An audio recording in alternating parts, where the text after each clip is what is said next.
Bon, aujourd'hui, vidéo spéciale, je vous montre comment on se lave les cheveux avec du savon fait maison, puis la façon de rincer après avec de l'eau vinaigrée. Fait que c'est parti, je saute dans la douche, je m'étais pré-mouillée et on y va. Donc les cheveux bien mouillés, évidemment. Là, je me mets un peu plus sous la douche habituellement pour avoir de l'eau qui coule en même temps. Là. Je ramasse mes cheveux par-dessus, j'en mets partout.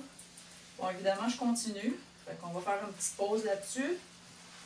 Donc, une fois que j'ai mis tout mon savon, bien évidemment, c'est plein de mousse, comme le savon normal. Des fois, il faut se laver 2 fois les cheveux, parce que moi, je me lave les cheveux juste à toutes les 1 semaine et demie environ. Fait que des fois, j'ai besoin de 2 shampoings.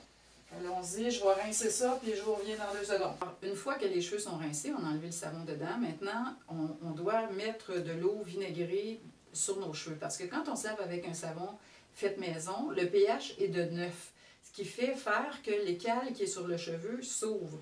Donc, on a l'impression qu'on a les cheveux un peu gris-choux. Fait que pour ramener ça à son pH correct, on va prendre de l'eau vinaigrée pour acidifier le cheveu. Fait que moi, j'utilise 3 cuillères à table de vinaigre de cidre de pomme que j'ai pré-mesuré avant de rentrer dans la douche. Il faut que je me suis fait une petite trace sur ma bouteille et je vais compléter avec 500 ml d'eau chaude directement de la douche, dans la douche. Tu sais, ça va être chaud, mais que je me rince. Et puis, je vais appliquer ça sur mes cheveux, fait que je vous montre ça dans 2 secondes. Donc là, j'ai mélangé mon vinaigre avec de l'eau. Je l'applique comme ça. Donc, j'aime beaucoup utiliser ce style de bouteille-là parce que ça se remplit bien avec le gros goulot. Puis ensuite, j'ouvre le petit goulot. Et puis, je peux prendre le temps d'appliquer ça partout sur mes cheveux. Fermez bien vos yeux. On est avec du vinaigre quand même. Ça chauffe si ça tombe dans nos yeux. Fait que moi, je vais le laisser agir 1 minute environ. Puis, je vais rincer tout de suite après. OK, fait que là, je récapitule. Moi, j'utilise n'importe quel des savons que je fabrique pour faire mon lavage de cheveux.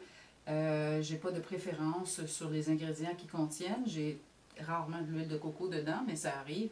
J'ai du gros animal, de l'huile de canola, l'huile d'olive. C'est à peu près les huiles que j'utilise.